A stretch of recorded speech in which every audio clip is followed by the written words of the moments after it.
ঈদের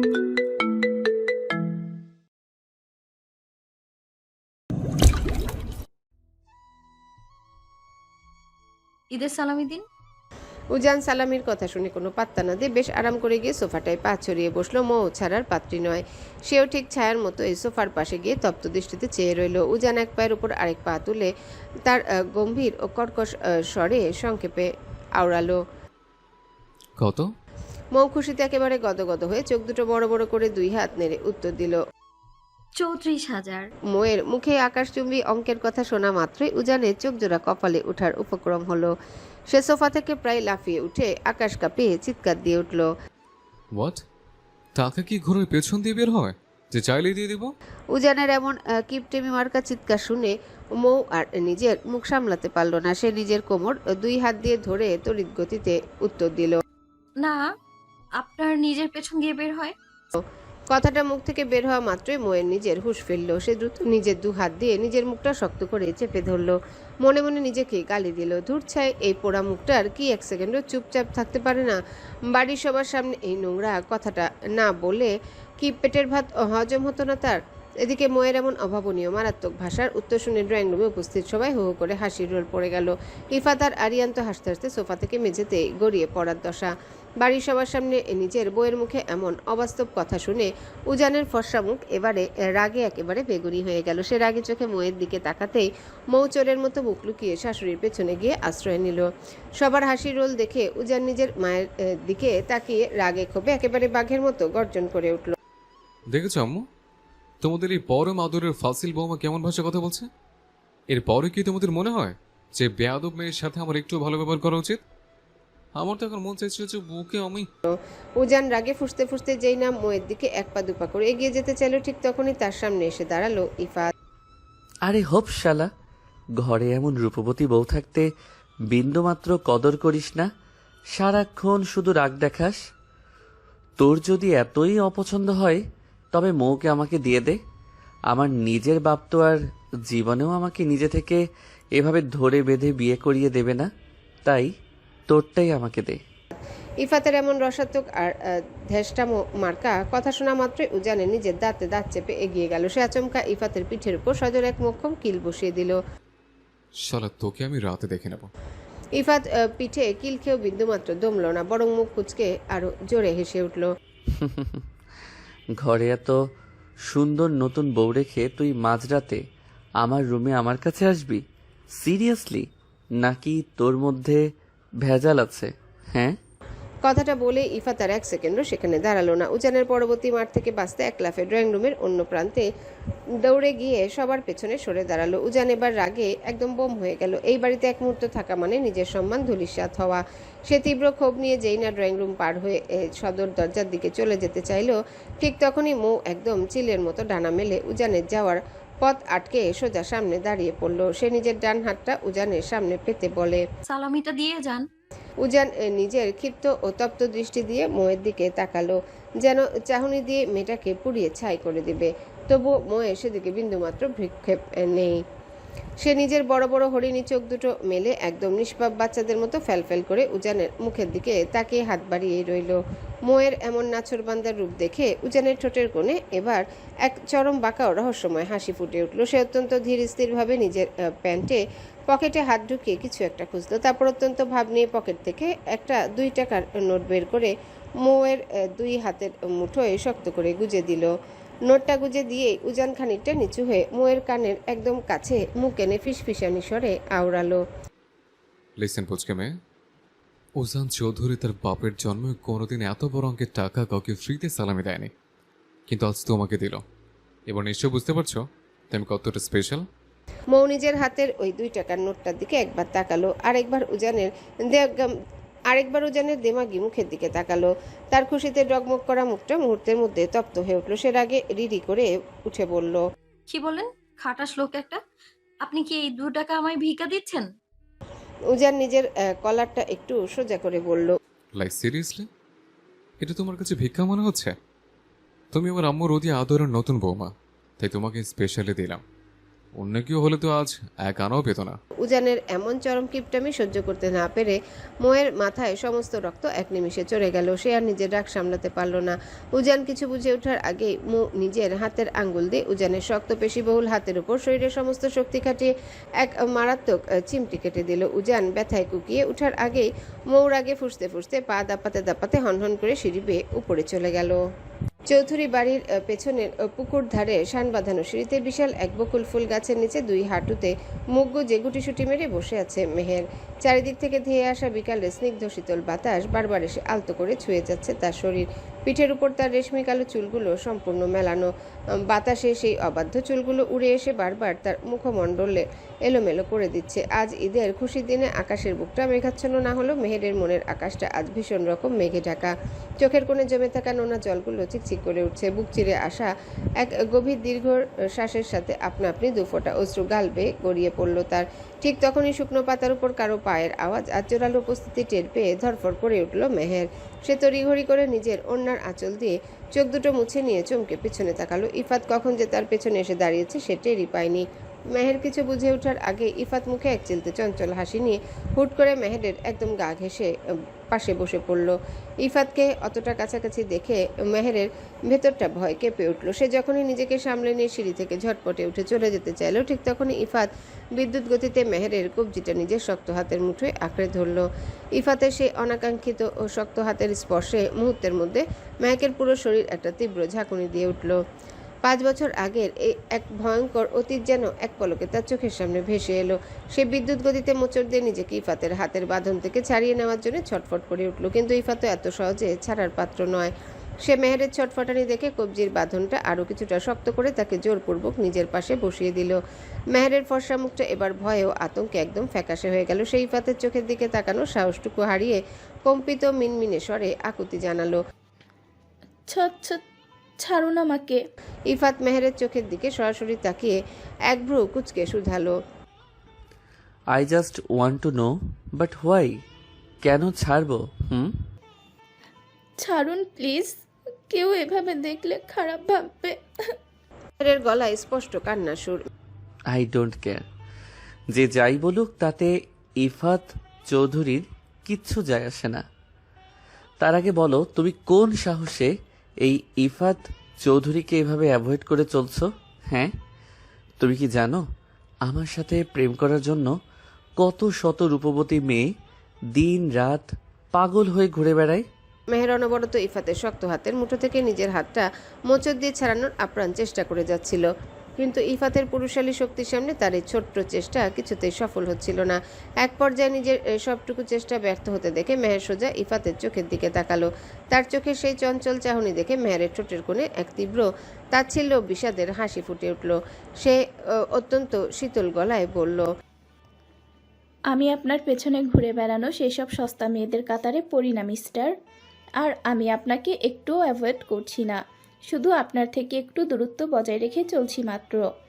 অবশ্য এই দূরত্ব বজায় রেখে চলার বুদ্ধিটা যদি আজ থেকে ঠিক 5 বছর আগে আমার মাথায় আসতো, তবে অন্তত আজ সমাজের কাছ থেকে এত জঘন্য অপবাদ বা উপাধি আমাকে উপহার পেতে হতো না, আর না চোখের সামনে আমার কলিজার টুকরো মা বাবাকে চিরকালের মতো হারাতে হতো।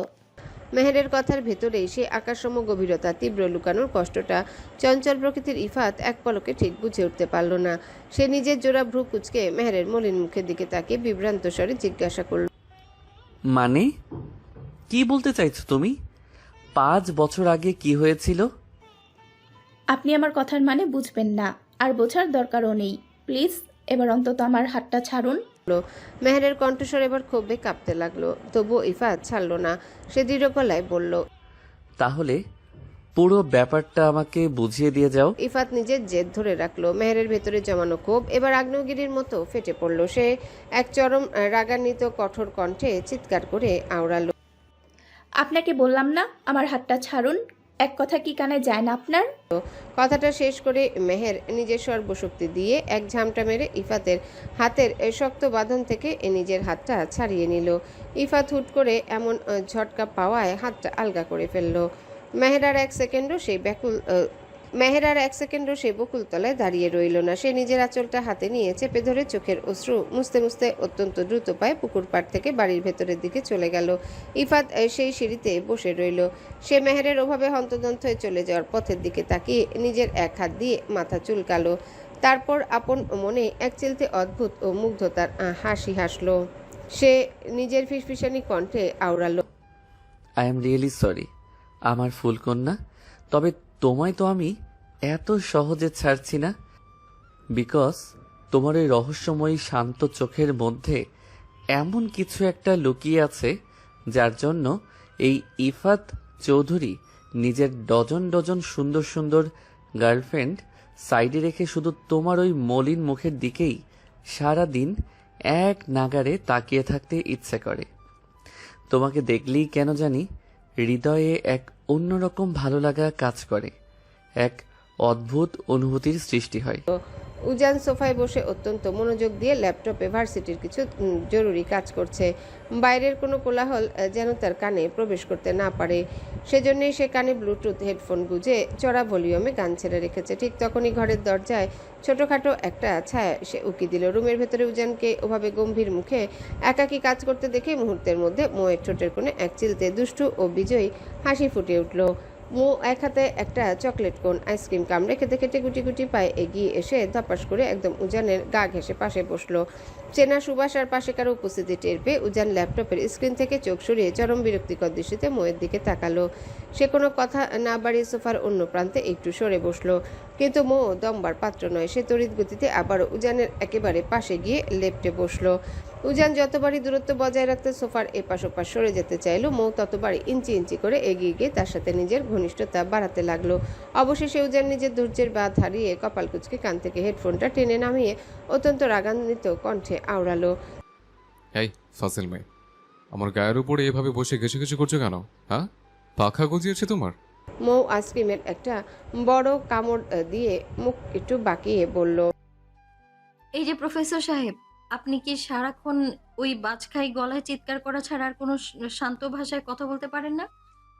তাছাড়া আপনি তো এখন আমার বিবাহিত বর হন, সো নিজের বরের একটু কাছাকাছি আমি যেতেই পারি, তাতেও আপনার প্রবলেম? উজান তর্জনী উঁচিয়ে কড়া সুরে বলল, হ্যাঁ, প্রবলেম, ভীষণ প্রবলেম। তোমার এই সস্তা আদি খেতে আমার একদম পছন্দ নয়। এখন চুপচাপ দূরে গিয়ে বসো, আমাকে আমার কাজ করতে দাও। উজান ভেবেছিল ধমকে মেয়েটা এবার অন্তত দূরে গিয়ে বসবে, কিন্তু তার সেই ধারণাকে এক তুড়িতে উড়িয়ে দিয়ে মৌ মুহূর্তের মধ্যে সোফা থেকে ডানা মেলে সোজা উজানের কোলের উপর গিয়ে আয়েশ করে বসে পড়ল। উজান একদম আহাম্মকের মতো চোখ দুটো বড় বড় করে তাকিয়ে রইল। তার মগজ যেন 1 সেকেন্ডের জন্য কাজ করা বন্ধ করে দিয়েছে। এই মেয়েটা আসলে কোন উপাদানে তৈরি? তাকে মুখে বলা হচ্ছে দূরে গিয়ে বসতে, অথচ সে দূরত্ব কমানো তো দূর, একেবারে তার কোলের উপর চড়ে বসে আছে। এই বেয়াদব মেয়ে, এক্ষুনি নামো আমার কোল থেকে। এটা কি তোমার দোলনা মনে হয় যে যখন ইচ্ছে এসে দোল খাবে? একদম বেশরম অসভ্য মেয়ে একটা। উজানের মুখে অসভ্য শব্দটা শোনা মাত্র মোয়ের গাল দুটো রাগে রসগোল্লার মতো হয়ে উঠল। সে কোলের উপর বসে উজানের কলারটা টেনে ধরে খটখট করে উত্তর দিল, আপনি অসভ্য, আপনার 14 গোষ্ঠী অসভ্য। হুঁ, এসেছে আমায় অসভ্যের সার্টিফিকেট দিতে। নিজের ক্যারেক্টারের কোনো ঠিক ঠিকানা নেই, ঘুমে ঘুরে আমায় জড়িয়ে ধরে শিরিন শিরিন বলে চুমু খায়, তার হিসেব নেই। আর এখন আমার দিকে আঙুল তুলছে। বেশি তেড়িবেড়ি করলে কিন্তু একদম বলে দিচ্ছি, শুধু কোল নয়, একদম আপনার ওই মাথার উপর গিয়ে বসে থাকবো আমি। উজান নিজের কটমটো রক্তচক্ষু দৃষ্টি নিয়ে মোয়ের দিকে তাকালো। রাগে তার কান দিয়ে যেন গরম ধোঁয়া বেরোচ্ছে। সে নিজের দাঁত পিষে বিড়বিড় করে বলে ফেলল, এখন তুই শুধুই মাথার উপর চড়ে বসাটাই তো বাকি রেখেছ, বেয়াদব মেয়ে। উজানের এই অসহায় রাগী মুখটা দেখে মৌ আর নিজের হাসি চেপে ধরে রাখতে পারল না।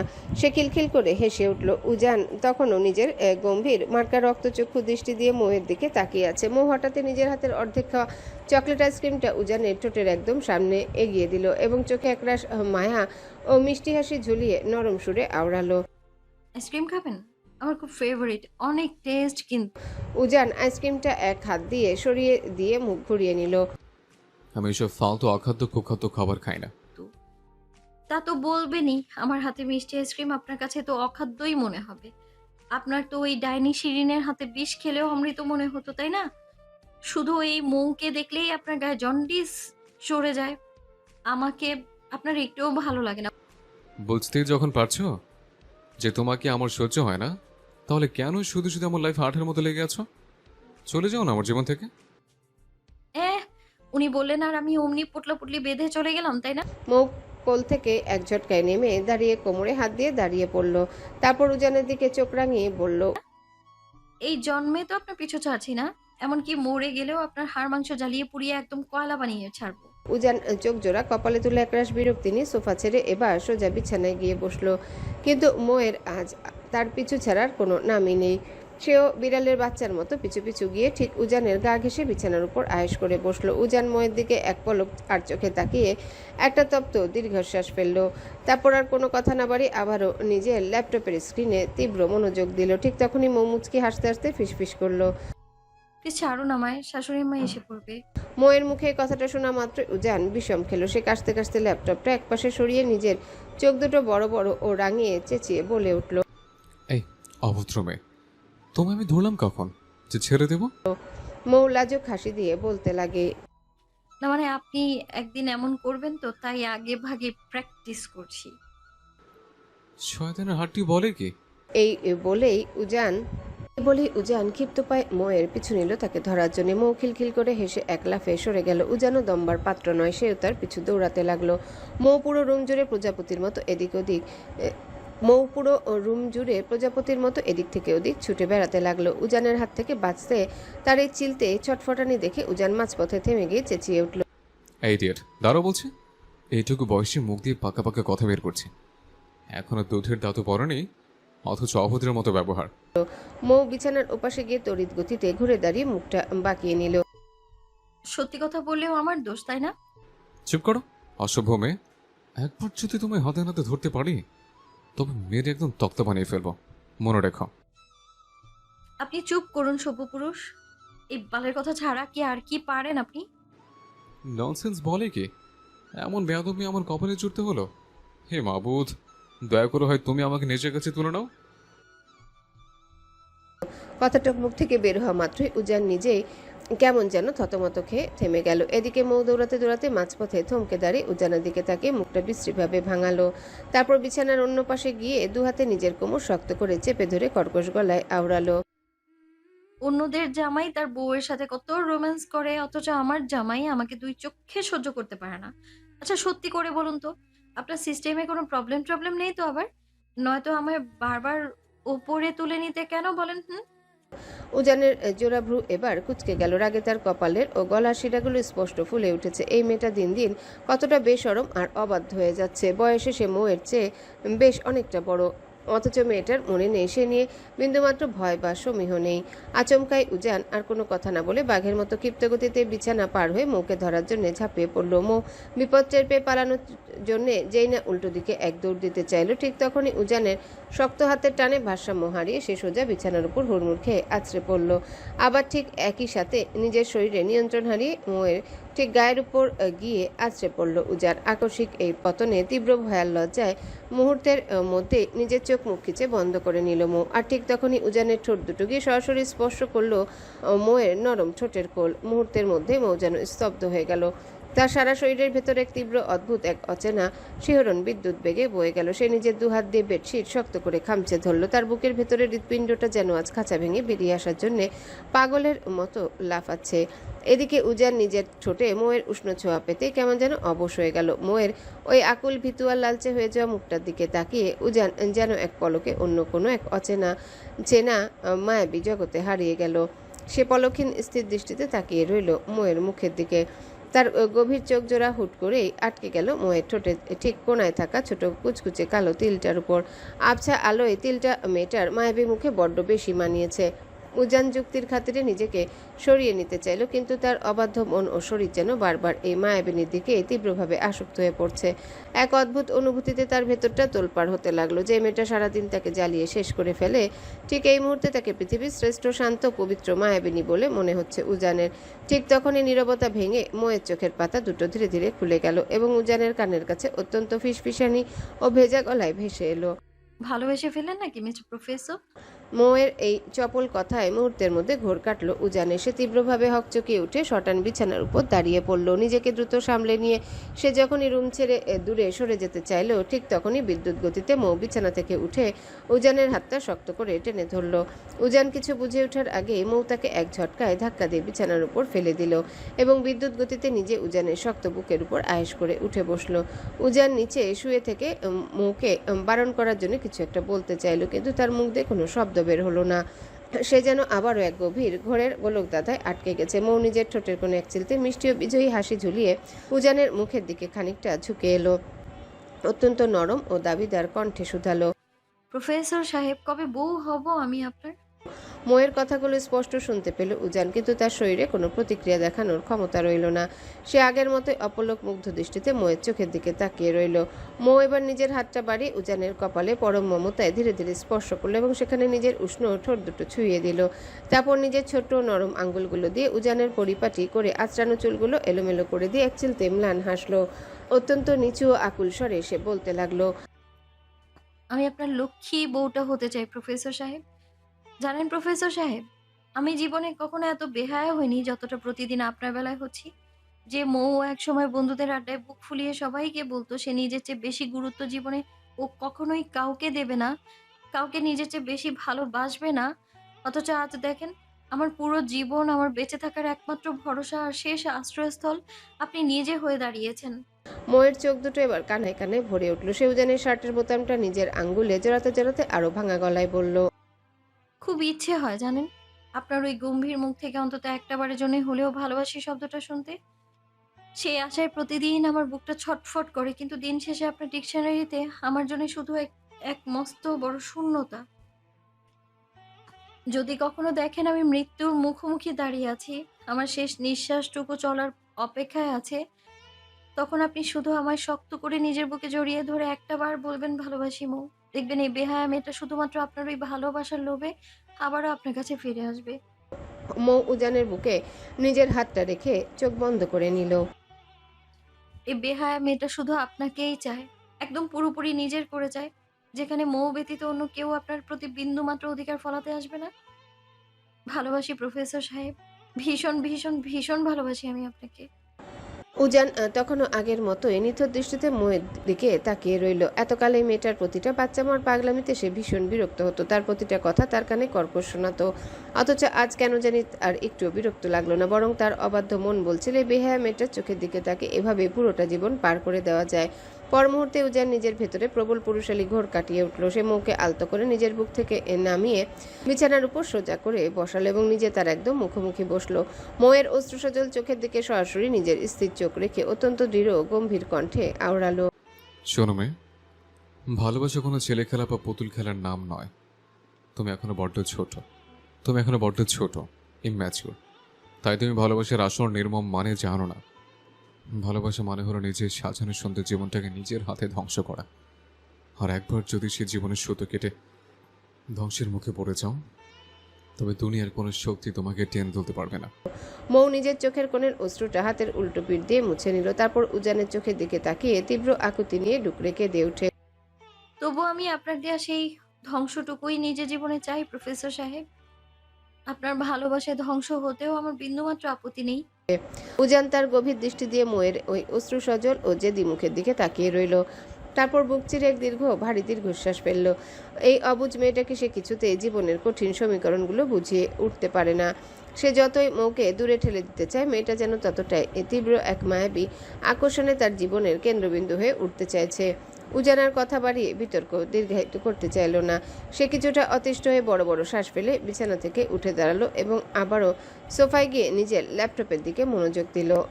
তবে এবার আর মৌ উজানকে একটুও বিরক্ত করতে গেল না। সে শান্ত হয়ে বিছানার উপর দুই হাঁটু মুড়ে বসে এক হাত গালে দিয়ে অপলক চোখে সোফায় বসা উজানকে দেখতে লাগলো। তার চোখে তখন একরাশ মুগ্ধতা আর দাবিহীন ভালোবাসা। এদিকে ল্যাপটপের স্ক্রিনে কোডিং আর ভার্সিটির কাজের ফাঁকে ফাঁকে উজানও বারবার আর চোখে বিছানার দিকে তাকাচ্ছিল। প্রতিবারই সে দেখছিল মেয়েটা একটু নড়াচড়া না করে চাতক পাখির মতো তার দিকে চেয়ে আছে। এভাবেই কেটে গেল প্রায় ঘন্টা দুয়েক। ঘড়ির কাঁটা যখন রাত 12টা, তখন উজান কাজ শেষ করে ল্যাপটপটা অফ করলো। সে মৌয়ের দিকে তাকিয়ে দেখলো মেয়েটা এখনো ঘুমায়নি, বিছানায় একাকি এপাশ ওপাশ করছে। মৌ কেন এমন ঘুমানোর জন্য ছটফট করছে আর কেনই বা সে একা ঘুমাতে পারছে না, তার কারণ উজান চৌধুরী খুব ভালো করে জানে। উজান নিজের ঠোঁটের কোণে এক চিলতে নিঃশব্দ হাসি ফুটিয়ে সোফা থেকে উঠে দাঁড়ালো। তারপর ধীর পায়ে বিছানার দিকে এগিয়ে গিয়ে মৌয়ের পাশে ধপাস করে শুয়ে পড়ল। মৌ কিছু বুঝে ওঠার আগে উজান নিজের এক জোরালো শক্ত হাত বাড়িয়ে মৌকে টেনে সরাসরি নিজের চওড়া বুকের মাঝে নিয়ে এলো। বুকের মাঝে চেনা উষ্ণতা, উজানের শরীরের ঘ্রাণ পাওয়া মাত্রই মৌয়ের সমস্ত ক্লান্তি যেন এক নিমিষে কর্পূরের মতো উড়ে গেল। সে একটুও দ্বিধা না করে মুহূর্তের মধ্যে উজানের শক্ত বুকে নিজের নরম মুখটা গুজে দিল।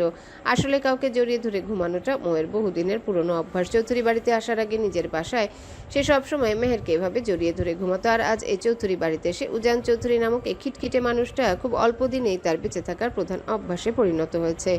মৌ উজানের বুকে মুখ রেখে নিজের ছোট্ট ভেজা গলায় অত্যন্ত আদরে সুরে ফিসফিস করলো। আপনি অনেক ভালো প্রফেসর সাহেব, লাভ ইউ। কথাটা শেষ করতে করতে মৌয়ের চোখের পাতা দুটো এক অদ্ভুত শান্তিতে ও ঘুমে বুঝে এলো। উজানের বুকে নিরাপদ আশ্রয়ে সে নিমিষেই গভীর ঘুমের দেশে তলিয়ে গেল। উজান নিজের বুকের উপর মৌয়ের শান্ত নিঃশ্বাস অনুভব করে অন্ধকারে নিঃশব্দে ও পরম তৃপ্তিতে হাসলো। তার নিজেরও জানা নেই কখন এই পুচকে মেয়েটা তার পাথরের হৃদয়ে কিছুটা অধিকার হরণ করে নিয়েছে। সে নিজের অলক্ষ্যে অত্যন্ত আলতো কোমল ছোঁয়ায় মৌয়ের রেশমি চুলগুলোর উপর হাত বুলিয়ে দিতে লাগলো। একসময় উজান নিজেও মৌকে বাহু বন্ধনে আগলে রেখে ঘুমের রাজ্যে পাড়ি জমালো। মেঘাচ্ছন্ন আকাশ, পুরো আকাশ জুড়ে কালো মেঘের আচ্ছন্ন।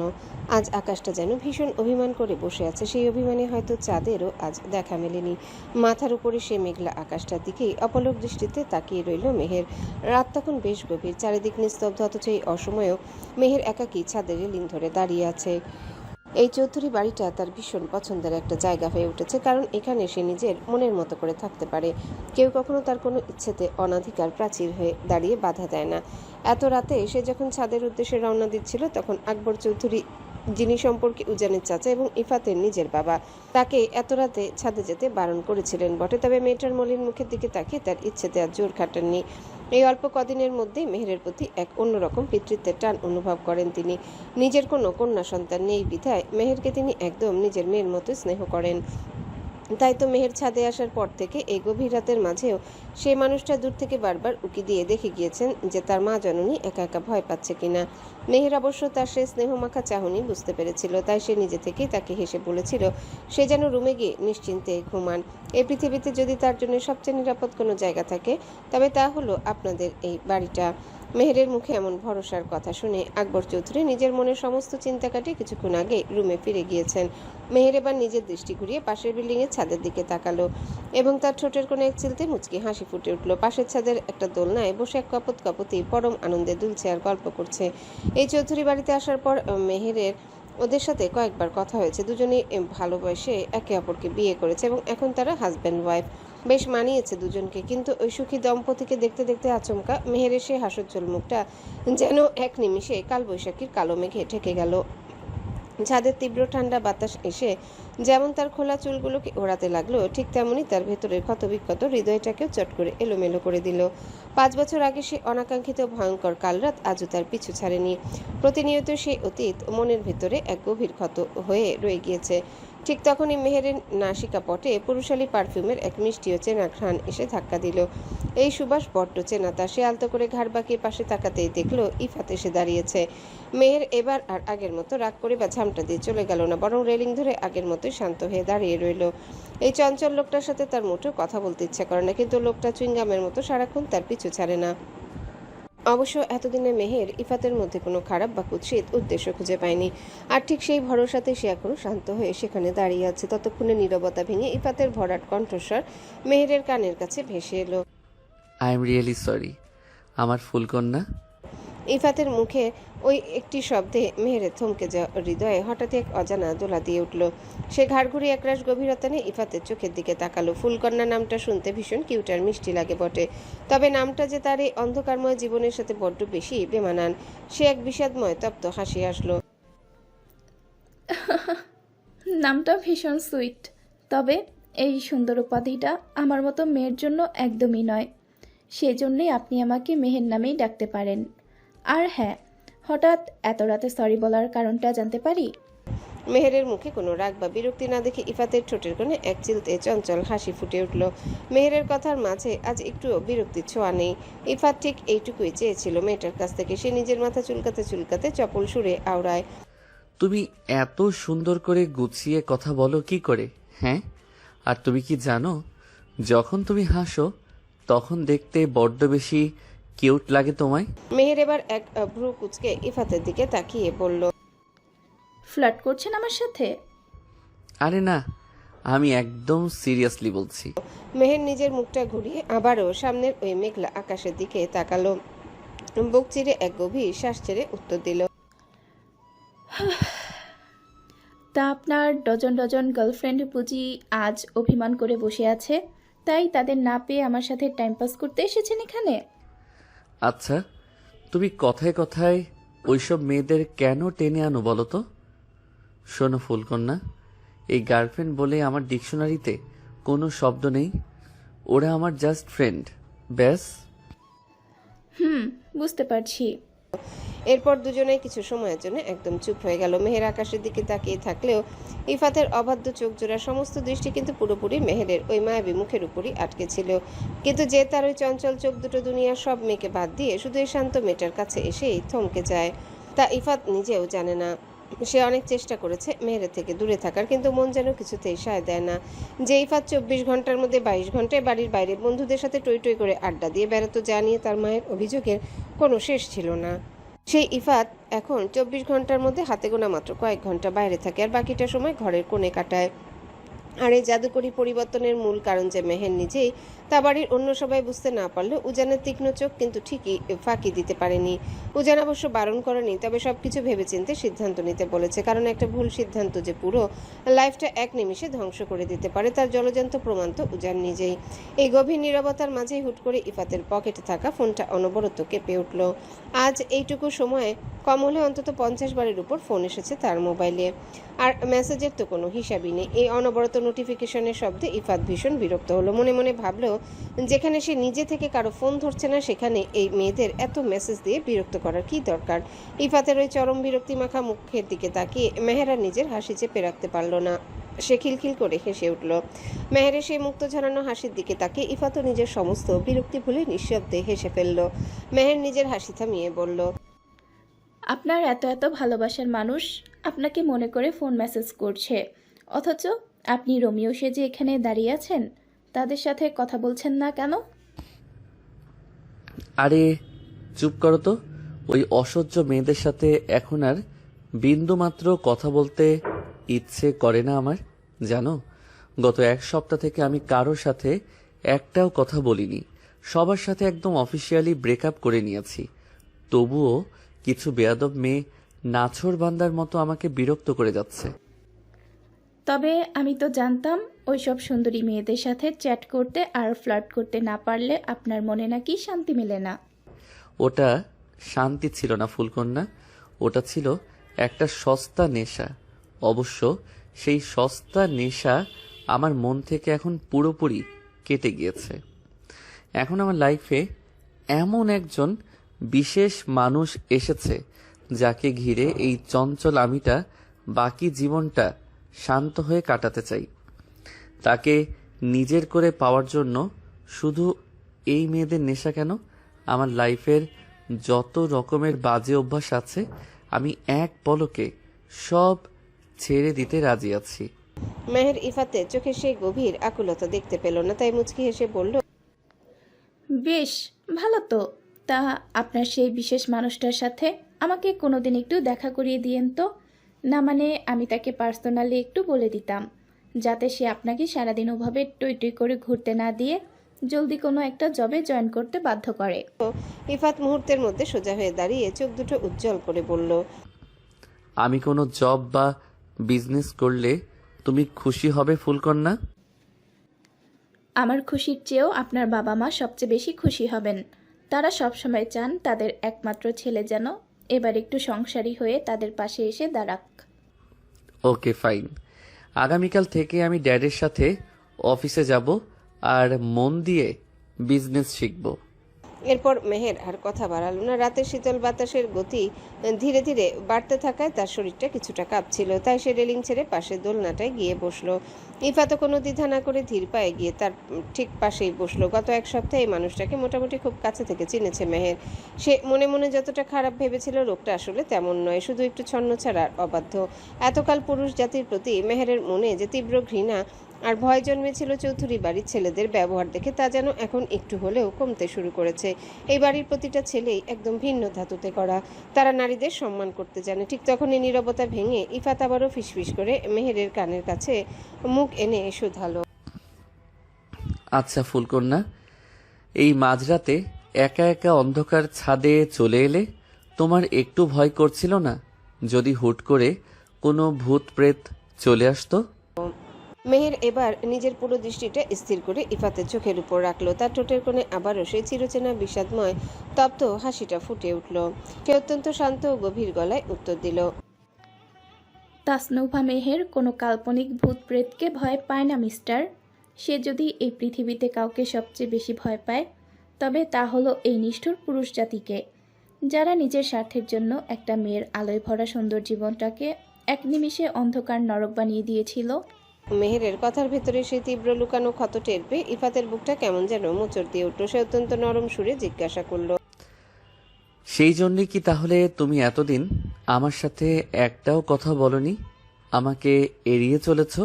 কিন্তু কেন তুমি পুরুষ জাতিকে এত ভয় পাও ফুলকন্যা? কি হয়েছিল তোমার অতীতে? মেহের একটা দীর্ঘশ্বাস ফেলে আকাশের দিকে তাকালো। সেসব কথা আপাতত মনের গহীন কোণেই লুকানো থাক, সময় হলে কোনো একদিন না হয় বলবো। কিন্তু তার আগে বলো, শুনলাম তুমি আমাদের এই বাড়ি ছেড়ে চলে যাচ্ছ, কথাটা কি সত্যি? আপনাদের বাসায় মেহমান হয়ে রয়েছি আজ প্রায় 15 দিন হয়ে গেল। তাছাড়া আগামীকাল থেকে আমাদের কলেজও খুলে যাবে, তাই ভাবছি আমি কাল কলেজ শেষ করেই সরাসরি ফুপির বাসায় চলে যাব। ভাইয়াকে বলে দিয়েছি, সে এসে আমার জিনিসপত্রগুলো নিয়ে যাবে। মাত্র 15 দিনেই কেউ এভাবে নিজের বাড়ি ছেড়ে চলে যায়? বোনের বাড়িতে এত বেশি দিন থাকতে নেই। কিছু বললেন আপনি? মেহের দোলনায় দুলতে দুলতে বলল। ইফাত মেহেরের কথা শুনে নিজের মুখটা অন্যদিকে ঘুরিয়ে নিয়ে অত্যন্ত নিচু স্বরে বিড়বিড় করে আওড়ালো। তাহলে নিজের শ্বশুর বাড়ি বানিয়ে ফেলো। মেহের ইফাতের সে অস্পষ্ট কথা পুরোপুরি বুঝতে না পেরে নিজের জোড়া ভ্রু কুঁচকে কৌতূহল নিয়ে জিজ্ঞাসা করল। না না, কিছু বলিনি। অনেক রাত হলো, আকাশে মেঘও বাড়ছে, চলো এবার নিচে নামা যাক। মেহের ইফাতের পায়ে পা মিলিয়ে নিচে নেমে গেল, আর ইফাত আর চোখে বারবার মুগ্ধকর দৃষ্টিতে তাকিয়ে রইল। কিরে বাপ, গত রাতের ঘুম কেমন হলো তোর? বাবার মুখ থেকে হুট করে এমন অদ্ভুত ও বাঁকা প্রশ্ন শুনে উজার নিজে জোড়া ভ্রু কুঁচকে তাকালো। সকাল সকাল বাবা হঠাৎ তাকে ঘুমের ব্যাপারে কেন এমন জেরা করছেন তার মাথায় ঠিক ঢুকলো না। সে নিজের কণ্ঠস্বর যতটা সম্ভব নিচু রেখে সংক্ষেপে জবাব দিল। কেমন আবার হবে? রোজ যেমন স্বাভাবিক ঘুম হয়, গত রাতও তেমনই হয়েছে। আরিফুল চৌধুরী এবার সোফায় আরো একটু ঝুঁকে এসে চোখ টিপে বললেন। একদম ঠিকঠাক শান্তি মতো ঘুমটা হয়েছে তো? বাবার এই মাত্রাতিরিক্ত কৌতূহল আর চপল চাহনি দেখে উজান এবার পুরোপুরি বিরক্ত হলো। সে ফোনটা পকেটে পুরে ফিসফিসিয়ে বলল। ড্যাড, সকাল সকাল দয়া করে আমার সাথে ফাজলামি করো না তো। এই যে জোয়ান ছেলেকে সবার সামনে এমন লজ্জাজনক প্রশ্ন করতে তোমার একটু বাড়লো না? ছি। আরে এতে আমার লজ্জা করতে যাবে কেন? হ্যাঁ, আরিফুল চৌধুরী বুক ফুলিয়ে মোক্ষম জবাব দিলেন। বাবার এমন তেরাবেরি উত্তরের পর উজানের অবস্থা এখন একদম বেহাল। মনে মনে ভাবলো তার কপালটাই আসলে মন্দ। একদিকে ঘরে আছে তার ফাজিল বউ, তো অন্যদিকে নিজের ঘরের ভেতরেই বসে আছে সবচেয়ে বড় শত্রু নিজের জন্মদাতা বাপ। রুমে থাকলে বউ সারাদিন জ্বালিয়ে মারে, আর একটু শান্তির জন্য বাইরে বের হলে বাবা নামক শত্রু পিছনে লেগে থাকে। উজানকে চুপ থাকতে দেখে আরিফুল চৌধুরী এবার মুখটা বাঁকিয়ে ভিঞ্চি কেটে বলে উঠলেন। ছি, তুই আমার ছেলে ভাবতেও লজ্জা লাগে। বিয়ে 2 সপ্তাহ হয়ে গেল, এখনো দাদা হওয়ার সুখবর দিতে পারলি না শালা। লজ্জায় আমার মাথা কাটা যাচ্ছে। কেমন ছেলে পয়দা করলাম আমি। ছি ছি ছি ছি। বাবার মুখ থেকে সবার সামনে শালা উপাধি শোনা মাত্রই উজান সোফা থেকে এক প্রকার ছিটকে দাঁড়িয়ে চিৎকার করে উঠল। সকাল সকালে টর্চার সে আর নিতে পারছে না। সে ডাইনিং স্পেসের দিকে তাকিয়ে বাচ্চার মতো চেঁচিয়ে ডাকলো। আম্মু, ও আম্মু, তাদের এদিকে এসে দেখে যাও। তোমার এই শয়তান জামাই সকাল সকাল আমার সাথে কেমন জঘন্য ব্যবহার করছে। ঠিক সেই মুহূর্তে কিচেন রুম থেকে খাবারের প্লেট হাতে নিয়ে ড্রয়িং রুমে প্রবেশ করলেন মৌসুমী চৌধুরী। এসে নিজের স্বামীর দিকে চোখ রাঙিয়ে তীব্র ঝাঁঝালো গলায় বললেন, তুমি আবার সাত সকালে আমার ছেলেটার পেছনে লেগেছ? ছেলেটার আজ ভার্সিটির প্রথম দিন, নতুন করে ক্লাস নেবে, মনটা ফ্রেশ রাখা দরকার। তোমার বুড়ো বয়সের ফাজলামো আর বিরক্ত করা একটুও বাদ যায় না। বইয়ের ওই বাঘিনী রূপ দেখে আরিফুল চৌধুরী মুহূর্তের মধ্যে মিইয়ে গেলেন। সে আমতা করে বললেন, আরে না মৌসুমি, তুমি ভুল বুঝছো। আমি তো জাস্ট ওকে। তুমি একদম চুপ করো, আর একটাও বাড়তি কথা যদি আমার ছেলের উদ্দেশ্য বলেছ, তবে আজ তোমার কপালে কোনো ভাত জুটবে না, বলে দিলাম। বইয়ের মুখে ভাত বন্ধের হুমকি শোনা মাত্র আরিফুল চৌধুরী একদম ভেজা বেড়ালের মতো চুপসে গিয়ে সোফায় সোজা হয়ে বসলেন। বাবার এই করুণ দশা দেখে উজানা নিজের হাসি চেপে রাখতে পারল না। সে সোফায় বসে শব্দ করে হেসে উঠল এবং বাবার দিকে তাকিয়ে টিটকারি সুরে বলল, কি হলো ড্যাড, এখন একেবারে চুপ মেরে গেলে কেন? হ্যাঁ, এসছে আমার সাথে লাগতে। মৌসুমী চৌধুরী তখন উজানের পাশে বসে তাকে নিজের হাতে খাইয়ে দিতে লাগলেন। ঠিক তখনই পাশে বসা আরিয়ান উজানের গলার দিকে তাকিয়ে মুচকি হাসতে হাসতে হঠাৎ অত্যন্ত গম্ভীর ও রসাত্মক সুরে বলে উঠল, আচ্ছা ভাই, তোর গলার ডান পাশে ওটা কিসে কামড় দিয়েছে রে? লাল হয়ে ফুলে আছে যে। সবার সামনে আরিয়ানের এমন মারাত্মক বোমা ফাটানোর প্রশ্নে উজান মুখের খাবার গিলতে গিয়ে একদম থমকে গেল। সে বিষম খাওয়ার মতো অবস্থা করে সাথে সাথে নিজের এক হাত দিয়ে গলার সেই নির্দিষ্ট অংশটা চেপে ধরল। হ্যাঁ, সেখানে স্পষ্ট একটা লালচে কামড়ের দাগ বসে আছে। গত রাতে ঘুমানোর ঘরে মহাশয়া উজানকে জড়িয়ে ধরে গভীর ঘুমে আচ্ছন্ন অবস্থায় হঠাৎ করে উজানের গলাটাকে চিকেন লেগ পিস ভেবে সজোরে কামড় বসিয়ে দিয়েছিল। এটা নিয়ে আজ সকালে ঘুম থেকে ওঠার পর দুজনের মধ্যে তুমুল ঝগড়া আর যুদ্ধ হয়ে গিয়েছে। আর সেই রাগে ক্ষোভে মেজাজ গরম করে নিচে নামতে এখন সবার সামনে নতুন কাণ্ড। উজান নিজের লজ্জাটুকু রাগ দিয়ে ঢাকার চেষ্টা করে আরিয়ানের দিকে তাকিয়ে দাঁতে দাঁত পিষে চরম হুমকি দিল, ভাইয়া বেশি কথা বলে তোমাকে আজ এমন জায়গায় লাথি মারবো যে সারাদিন মানুষের সামনে মুখ লুকিয়ে ঘুরে বেড়াতে হবে, মনে রেখো। আরিয়ানের কথায় খেই ধরে এবার ছোট চাচা আকবর চৌধুরীও নিজের চশমাটা নাকের উপর ঠিক করে কৌতূহলী গলায় বললেন, সত্যিই তো আরিয়ান তো ভুল কিছু বলেনি। ওভাবে কিসে দাগ হলো তোর গলায়? মশা তো এত বড় কামড় দেয় না। আরিয়ান হাসতে হাসতে বলে, এখনো বুঝলে না ছোট চাচু, নতুন নতুন বিয়ে করেছে। রুমে একদম ব্র্যান্ড নিউ বউ এসেছে, সব গলায় এমন মশা মাছির কামড়ের দাগ একটু আটটু থাকবেই। অথচ আমাদের সামনে জেন্টলম্যান সে যে এমন ভাব ধরে থাকে যেন কত বড় সাধু পুরুষ। ভাইয়া, ততক্ষণে আরিয়ান দৌড়ে তুবার কাছে চলে গেল। একটু জনে প্রাণটা বেরিয়ে যায়নি। হঠাৎ সবার দৃষ্টি গিয়ে আটকে গেল ড্রয়িং রুমে সিঁড়ির মুখে। ফর্মাল শার্ট প্যান্ট পরে ধীর পায়ে নিচে নেমে আসছে ইফাত। তাকে ওভাবে দেখে ড্রয়িং রুমে হাসির রোল এক নিমিষে স্তব্ধ হয়ে গেল। সবার চোখ যেন ছানা বড়া। যে ছেলে প্রতিদিন দুপুরে 12টা কিংবা 1টার আগে ঘুম থেকে চোখই মেলে না, সেই কুড়ে ও ছন্নছাড়া ছেলেটা সকাল 8টার মধ্যে নিজে থেকে ঘুম থেকে উঠে একদম রেডি হয়ে নিচে নামছে। এটা যেন কারো বিশ্বাসই হতে চাইছিল না। ইফাত অবশ্য কারো দিকে ফিরেও তাকালো না। সে সোজা ডাইনিং টেবিলের দিকে এগিয়ে গেল, যেখানে তার মা ইমরোজা চৌধুরী সকালের নাস্তা সার্ভ করছিলেন। ইফাত টেবিলে গিয়ে কোনো কথা না বলে হঠাৎ করে একটু নিচু হয়ে মায়ের পা ছুঁয়ে পরম শ্রদ্ধায় সালাম করলো। তারপর পাশে দাঁড়ানো বড় আম্মা অর্থাৎ আরিয়ান উজানের মা মৌসুমী চৌধুরীর পা ছুঁয়েও সালাম করলো। আকস্মিক এই কাণ্ডে দুই মায়ের কেউই তড়িঘড়ি করে পিছিয়ে যাওয়ার সুযোগ পেলেন না। ইমরোজা চৌধুরী ছেলের এমন অভাবনীয় পরিবর্তনে চোখ দুটো মুছলেন। তারপর পরম মমতায় ছেলেকে বুকের মাঝে জড়িয়ে ধরে মুচকি হাসলেন। পাগল ছেলে আমার, ওভাবে হুট করে পা ছুঁয়ে সালাম করতে নেই আব্বা, এতে পাপ হয়। ইফাত মায়ের বুক থেকে মাথা তুলে মায়ের দুই হাত নিজের হাতের মুঠোয় নিয়ে অত্যন্ত নরম সুরে বলল, কে বলেছে তোমায় এই ভুল কথা আম্মু? যে মায়ের পায়ের নিচে সন্তানের বেহেশত লুকিয়ে থাকে, সেই পূর্ণময় পায়ে সালাম করা যদি পাপ হতো, তবে আল্লাহ তাআলা কখনোই মায়ের পায়ের নিচে সন্তানের বেহেশত লিখে দিতেন না। তুমি আমার মা, আমার আম্মু, আমার জন্মদাত্রী জননী। ছেলের মুখ থেকে এমন পরিণত সুন্দর কথা শুনে ইমরোজা চৌধুরী চোখ দুটো আনন্দের কানায় কানায় ভরে উঠল। তিনি পরম আদরে ছেলের কপালে একটা স্নেহের চুমুখে মনে মনে হাসলেন। যাক, অবশেষে তার এই ছন্নছাড়া অবাধ্য ছেলেটা তবে তার অন্ধকার ও দিশাহীন জীবন থেকে আলোর পথে বেরিয়ে আসতে পেরেছে। তিনি ইফাতের দিকে কিছুটা ঝুঁকে অত্যন্ত নিচু ও ফিসফিসানি স্বরে আওড়ালেন, তোর মনের ভিতরে সেই পবিত্র আশা আল্লাহ খুব জলদি পূরণ করুক আব্বা। আমি মা হয়ে আজ অন্তরের অন্তঃস্থল থেকে আল্লাহর কাছে এটাই চাই, তিনি নিশ্চয় একজন মায়ের আকুতি কখনোই খালি হাতে ফিরিয়ে দেবেন না।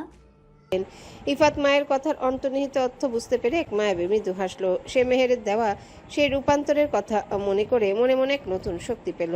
এরপর সে বড় আম্মার সাথেও মিষ্টি করে কুশল বিনিময় করে সোজা এসে আরিয়ানের সামনে দাঁড়ালো। তারপর নিজের চপল ভাবটা সম্পূর্ণ লুকিয়ে মুখে একরাশ গম্ভীরতা ফুটিয়ে আওড়ালো। ভাইয়া তাড়াতাড়ি চলো, লেট হয়ে যাবে। আরিয়ান মুখের পরোটা চিবানো বন্ধ করে নিজের জোড়াভ্রু কুচকে বোকার মতো তাকালো। যাবো মানে কি বলছিস এসব? ভাইয়া প্লিজ, অন্তত আজ একটু সিরিয়াস হও তো। আরে আমি আবার কি করলাম? আর তুই এত সকাল সকাল কর্পোরেট লুক নিয়ে রেডি হয়ে বা কোথায় যাওয়ার জন্য আমায় তাড়া দিচ্ছিস শুনি? কোথায় আবার, আজ থেকে তোমার সাথে রোজ অফিসে যাব। বয়স তো কম হলো না, এবার তো কিছু একটা করা উচিত, তাই না? হোয়াট? ডাইনিং টেবিলের ওপাশ থেকে সোফা ছেড়ে এক সজোরে চিৎকার দিয়ে উঠলেন ইফাতের বাবা আকবর চৌধুরী। চায়ের কাপটা তার হাত থেকে পড়ে যাওয়ার উপক্রম হলো। যে ছেলে নিজের হাতে এক গ্লাস পানি পর্যন্ত গড়িয়ে খায় না, বাসার একটা ছোট কাজ করতে বললে সারা বাড়ি মাথায় তোলে, সেই ছন্নছাড়া ছেলে আজ থেকে রোজ সকালে অফিসে যাবে, এটা ভাবাও যেন এক মস্ত বড় অলৌকিক ঘটনা। ইফাত একরাশ বিরক্তি মাখা দৃষ্টি নিয়ে তার বাবার দিকে তাকালো। এই বাড়িতে কোনো ভালো কাজ করতে গেলেও বিপদ। যখন সে সারাদিন বন্ধুদের সাথে টই টই করে ঘুরে বেড়াতো, কোনো কাজ করতো না, তখন সবাই তাকে বকাঝকা করতো। আর আজ যখন সে নিজের পায়ে দাঁড়াতে চাচ্ছে, তখন সবাই তাকে নিয়ে রসিকতা করছে। ড্যাড, তুমি আসলে কি বলতে চাও বলো তো? যখন তুমি নিজে থেকে আমায় বারবার অফিসে যাওয়ার জন্য জোর করতে, তখন আমি যাইনি, সেটা আমার ভুল ছিল। কিন্তু আজ যখন আমি নিজে থেকে দায়িত্ব নিয়ে অফিসে যেতে চাচ্ছি, তখনও তোমাদের এত প্রবলেম। আর হ্যাঁ ভাইয়া শোনো, আজই অফিসে গিয়ে আমার মাসিক স্যালারি কত হবে তা ফিক্সড করে দেবে। আমি আর আজ থেকে বাপ ভাইয়ের পকেটের ফ্রিতে দেওয়া টাকায় এক আনাও চলবো না। অফিসে বাকি সব কর্মচারীদের যেমন যোগ্যতা অনুযায়ী স্যালারি দাও, আমাকেও ঠিক তেমনটাই দেবে, বুঝলে?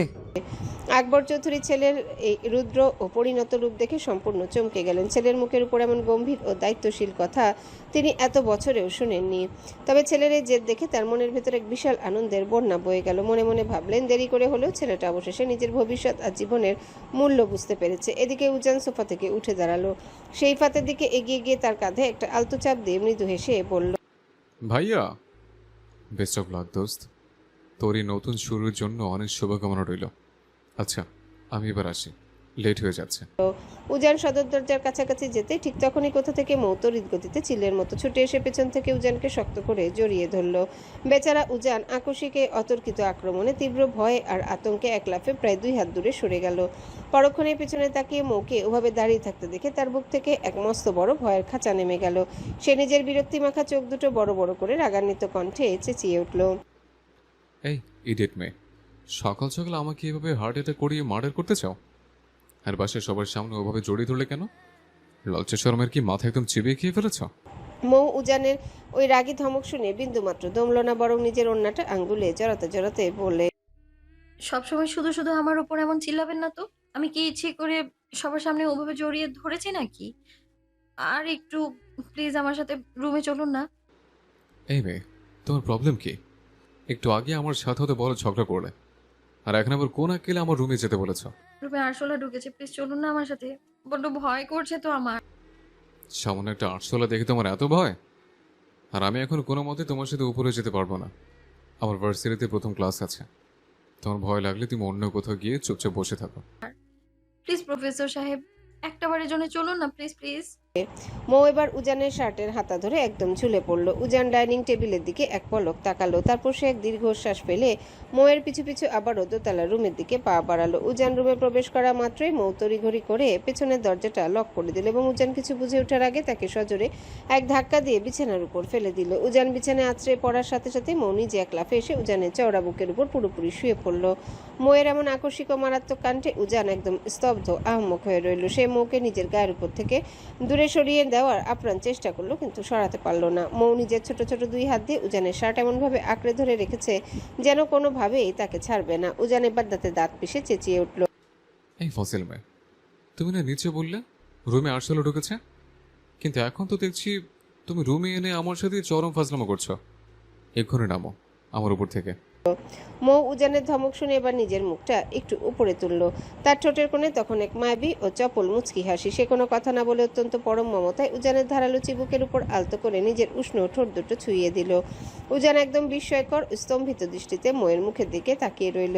তার মগজ যেন কাজ করা বন্ধ করে দিয়েছে। এই মেয়েটা দিন দিন কতটা অভদ্র আর বেহায়া হয়ে যাচ্ছে। কোনো বারণ বা ধমক সে কানেই তোলে না। উজান নিজের চোখ দুটো রাঙিয়ে কঠোরভাবে তাকালো, তবুও মৌয়ের মধ্যে সেই নিয়ে বিন্দুমাত্র ভ্রুক্ষেপ বা ভয় দেখা গেল না। সে উজানের কানের লতির কাছে নিজের ঠোঁট দুটো ঠেকিয়ে তপ্ত নিঃশ্বাস ফেলে অত্যন্ত ফিসফিসানি স্বরে আওড়ায়, ভালোবাসি, ভীষণ ভালোবাসি আমার প্রফেসর সাহেব। মৌয়ের মুখ থেকে ওই ভালোবাসি শব্দটা শোনা মাত্রই উজানের মুখের রং পাল্টে গেল। সে তীব্র এক ঝটকায় তড়িৎ গতিতে মৌকে নিজের বুকের উপর থেকে ধাক্কা দিয়ে পাশে ফেলে দিল। উজান এত জোরে ঝাটকা দিয়েছিল যে মৌ সামলাতে না পেরে বিছানা থেকে ছিটকে সোজা শক্ত মেঝের উপর আছড়ে পড়ল। আর মেঝের কোণে আঘাত লাগা মাত্রই ব্যথায় কোকানি দিয়ে গুঙিয়ে উঠল সে। মৌয়ের ওই যন্ত্রণাকাতর কণ্ঠস্বর শোনা মাত্রই উজানের ভেতরে সমস্ত রাগ আর জেদ কর্পূরের মতো উড়ে গেল। সে তীব্র এক অনুশোচনা বুকে নিয়ে তড়িঘড়ি করে বিছানা থেকে নেমে মেঝের উপর মৌয়ের সামনে হাঁটু গেড়ে বসলো। নিজের দুই হাত দিয়ে মৌয়ের গাল দুটো ছুঁয়ে আকুল স্বরে বলে উঠল, আই এম রিয়েলি সরি পেয়েছি। আমি সত্যি বুঝতে পারিনি যে আমার ধাক্কাটা এত জোরে লাগবে। অনেক বেশি লেগেছে, তাই না? কোথায় লেগেছে দেখো। এই বলে উজান আর কোনো কথা না বাড়িয়ে মৌকে নিজের পাজা কোলে তুলে নিল এবং বিছানার উপরে সাবধানে বসিয়ে দিল। উজান অত্যন্ত উদ্গ্রীব ও ব্যাকুল হয়ে মৌয়ের হাত পা ভালো করে পরীক্ষা করতে লাগলো। মেয়েটা কোথাও বড় কোনো আঘাত পেয়েছে কিনা। ঠিক তখনই তার তীক্ষ্ণ চোখে দুটো আটকে গেল মৌয়ের ডান পায়ের গোড়ালির উপর। সেখানে একটা বড়সড় নীলচে কালশিটে দাগ পড়ে আছে, যা দেখে স্পষ্ট বোঝা যাচ্ছে কোনো জায়গায় মারাত্মক হোঁচট খাওয়ার কারণে এমনটা হয়েছে। উজান এবার অত্যন্ত রাগান্বিত উদ্বিগ্ন কণ্ঠে আওড়ালো, স্টুপিড গার্ল একটা, স্টুপিড গার্ল একটা। এখানে কিভাবে তো বড় কালচিরে দাগ ফেলে ব্যথা পেলে? হ্যাঁ, ওটা কালকে দুপুরে দৌড়াতে গিয়ে পা মুচকে গিয়েছিল। উজান আর এক সেকেন্ডও দেরি না করে রুম থেকে ফার্স্ট এড বক্সটা এনে বিছানায় বসলো। সে নিজের ঠান্ডা হাত দিয়ে মৌয়ের সে আঘাতপ্রাপ্ত লাল নীল হয়ে যাওয়া জায়গায় মলম দিয়ে অত্যন্ত আলতো হাতে মালিশ করে দিতে লাগলো। মালিশ করার মাঝেই তার ভেতরের রাগটা আবারও উগড়ে উঠে। আজ তো একটা ফাসিল তুমি। নিজের হাত পায়ের কোনো ব্যালেন্স নেই তোমার। সারাদিন পুরো বাসের জোরে বানরের মতো এত দৌড়দৌড়ি কেন করো শোনে? একটু সোজাভাবে শান্ত হয়ে চললে কি মহাভারত অশুদ্ধ হয়ে যায়? এই জন্যই তো কালকে ঘুরিয়ে ঘুরিয়ে হাঁটছিলে। তুমি জানো, তোমার যদি কোনো বড় ক্ষতি হয়ে যায় তবে আমার। উজান কথা বলতে বলতে মাঝপথে হঠাৎ থেমে গেল। আমার কিছু হলে আপনার কি হতো প্রফেসর সাহেব? মৌ উজানের চোখের দিকে তাকিয়ে প্রশ্নটা করলো। মৌয়ের এই সরাসরি প্রশ্নে উজান নিজের ভিতরের ব্যাকুলতা টের পেয়ে চট করে স্বাভাবিক হলো। তারপর আমার আবার তোতলা কি হবে? তোতলা স্বরে বলল, আমার কিছু হবে না। তুমি আমার কি হও যে তোমার কিছু হলে আমার দুনিয়া উল্টে যাবে?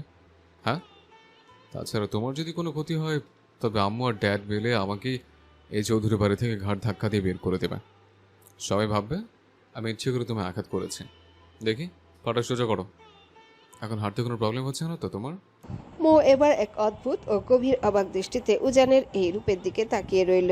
মনে মনে ভাবলো এই অদ্ভুত মানুষটা মুখে সারাদিন দাবি করে যে সে মৌকে একটু ভালোবাসে না, অথচ তার প্রতি উজানের এই যত্ন আর কেয়ারিং তো অন্য কথা বলে। মৌ যদি কোনোদিনও রাগ করে না খেয়ে ঘুমিয়ে পড়ে তবে এই উজান মাঝরাতে তাকে ঘুম থেকে তুলে নিজের হাতে লোকমা খাইয়ে দেয়। মৌ উজানের বুকে না জড়িয়ে ঘুম আসে না বলে সে রোজ রাতে শত কাজ থাকলেও জলদি বাসায় ফিরে মৌকে নিজে থেকে বুকে টেনে নিয়ে ঘুমায়। মৌয়ের জামা কাপড় থেকে শুরু করে তার প্রয়োজনীয় প্রতিটা ছোটোখাটো জিনিস সে মুখে যাওয়ার আগেই উজান অলৌকিকভাবে তার চোখের সামনে এনে হাজির করে। তবু এই মানুষটা নাকি মৌকে ভালোবাসে না। এটা কি আদৌ কোনো সুস্থ মানুষের পক্ষে সম্ভব? হয়তো সম্ভব, কিংবা হয়তো এক মস্ত বড় মিথ্যা অহংকার। মৌ এবার অত্যন্ত নরম স্বরে ডাকলো, প্রফেসর সাহেব। উজান ফার্স্ট এডের বক্সটা গুছিয়ে বলল, বলো।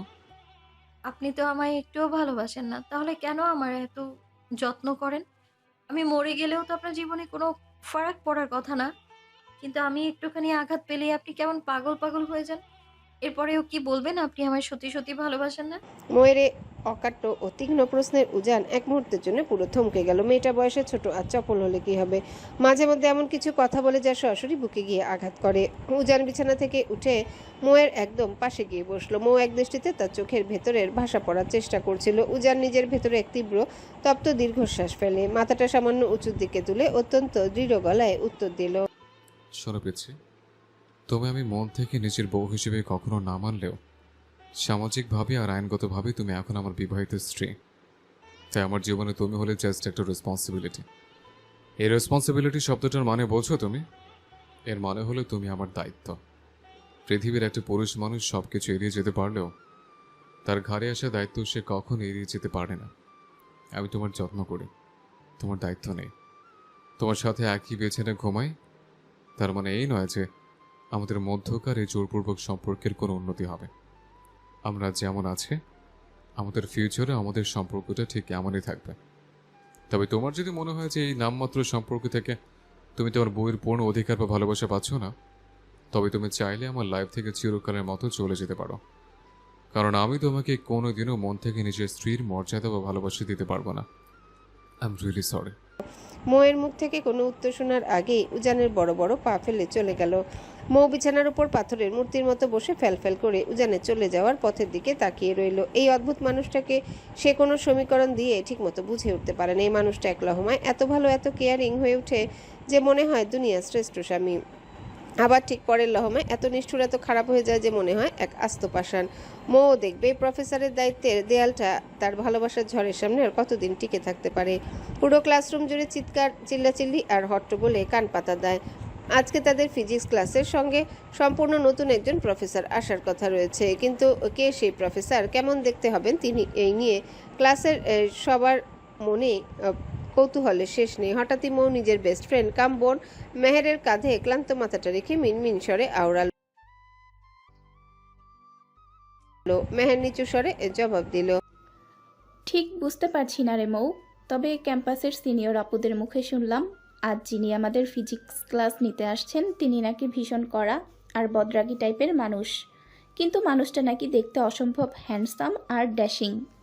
মেহেরের মুখে অন্য পুরুষের হ্যান্ডসাম হওয়ার প্রশংসা শুনে মৌ চট করে কাঁধ থেকে মাথা তুলে বসলো। সে নিজের চোখ দুটো ছোট ছোট করে বলল, সে যত বড়ই হ্যান্ডসাম হোক না কেন, আমার প্রফেসর সাহেবের মতো হিরো এই দুনিয়ায় কেউ হবে না, বুঝেছিস? কিন্তু একটা জিনিস ভাবতো মেহু, আমার ওই খিটখিটে প্রফেসর সাহেব ঠিক কোন কলেজের প্রফেসর বলতো? আজ তো ওনারও ভার্সিটির প্রথম দিন। মেহের কাঁধ ঝাঁকিয়ে বলল, আই ডোন্ট নো, কিন্তু তুই তো ভাইয়াকে জিজ্ঞেস করতে পারতি কোন কলেজের প্রফেসর। মৌ এবার ভেঙচি কেটে মুখটা কালো করে নিল। খাটাস লোক, আমায় কিছু বললে তো। তাদের এই ফিসফিসানির মাঝে হঠাৎ গম্ভীর মুখে স্বয়ং কলেজের প্রিন্সিপাল স্যার ক্লাসে প্রবেশ করলেন। প্রিন্সিপাল স্যারকে দেখা মাত্রই পুরো ক্লাসরুমে ওই হইচই এক নিমিষে পিনপতন নীরবতায় রূপ নিল। সব স্টুডেন্ট একসাথে তড়িৎ গতিতে দাঁড়িয়ে পরম শ্রদ্ধায় সমস্বরে বলে উঠল। প্রিন্সিপাল স্যার নিজের গম্ভীর মুখে খানিকটা কৃত্রিম হাসি ঝুলিয়ে দুই হাত তুলে সবাইকে বসার ইশারা করে আওড়াল, good morning, sit down everyone. তবে সত্যি কথা বলতে আমি তোমাদের ওপর আজ বিন্দুমাত্র খুশি নই। এই বিগত কয়েক মাসের ভেতরে তোমাদের এই সেকশনের জন্য আমাকে পুরো 6 জন ফিজিক্স টিচার চেঞ্জ করতে হয়েছে। তোমরা এই ক্লাসের স্টুডেন্টরা সবাই এত বড় মাপের ফাজিল আর বেয়াদব যে তোমাদের যন্ত্রণায় কোনো টিচার এই ক্লাসে টিকতে চায় না, সবাই ইস্তফা দিয়ে চলে যায়। প্রিন্সিপাল স্যার একটু থামলেন, তারপর ক্লাসের সবার দিকে কড়া দৃষ্টিপাত করে আবারও বলতে লাগলেন, অবশেষে একজনকে অনেক অনেক রিকোয়েস্ট করার পর তিনি তোমাদের এই ক্লাসের দায়িত্ব নিতে রাজি হয়েছে। অবশ্য বলে রাখা ভালো, তিনি ইন্টারমিডিয়েটের কোনো ক্লাস নেওয়ার জন্য এই কলেজে জয়েন করেনি। তিনি মূলত অনার্সের গোল্ড মেডেলিস্ট প্রফেসর, কিন্তু আমার ব্যক্তিগত অনুরোধে তিনি তোমাদের ফিজিক্সের বেসিক ঠিক করতে রাজি হয়েছে। তবে এখন তোমাদের নিয়ে আমার বড্ড টেনশন হচ্ছে, কারণ আজ যে যিনি তোমাদের সামনে আসতেছেন তিনি বড্ড কড়া ধাতের মানুষ। ওনার মুখের কথার চেয়ে হাতের অ্যাকশন বেশি চলে। So everybody please welcome mister Ujan Chowdhury. Ujan Chowdhury নামটা প্রিন্সিপাল স্যারের মুখে শোনা মাত্রই মৌ আর মেহের চমকে উঠল। তারা তীব্র এক ধাক্কা খেয়ে চোখ বড় বড় করে একে অপরের মুখের দিকে তাকালো। মেহেরের হাতের কলমটা হাত থেকে ফসকে নিচে পড়ে গেল। ঠিক তখনই সেই মুহূর্তে গাম্ভীর্য নিয়ে ক্লাসরুমে প্রবেশ করলো উজান। আজ সাদা শার্ট আর ফর্মাল প্যান্টে তাকে দেখতে এতটাই ড্রেসিং আর অসম্ভব সুন্দর লাগছিল যে ক্লাসের প্রতিটা মেয়ে স্টুডেন্ট এক পলকে তার দিকে হাঁ করে তাকিয়ে রইল। পুরো ক্লাসের মেয়েদের চোখ যেন আজ উজানের উপর গিয়ে একদম আঠার মতো আটকে গেল। প্রিন্সিপাল স্যার উজানের কাঁধে হাত রেখে নিচু স্বরে সিলেবাস নিয়ে কিছু সময় কথা বললেন এবং উজানকে ক্লাসের দায়িত্ব বুঝিয়ে দিয়ে ঘর থেকে বেরিয়ে চলে গেলেন। উজান ক্লাসের পোডিয়ামের সামনে দাঁড়িয়ে অত্যন্ত নিজের চোখের সানগ্লাসটা খুলে ফেলল। তারপর ক্লাসের স্টুডেন্টদের দিকে নিজের তীক্ষ্ণ দৃষ্টিটা দিল, সাথে সাথে সে নিজেও তীব্র এক শখে একদম পাথরের মতো স্তব্ধ হয়ে গেল।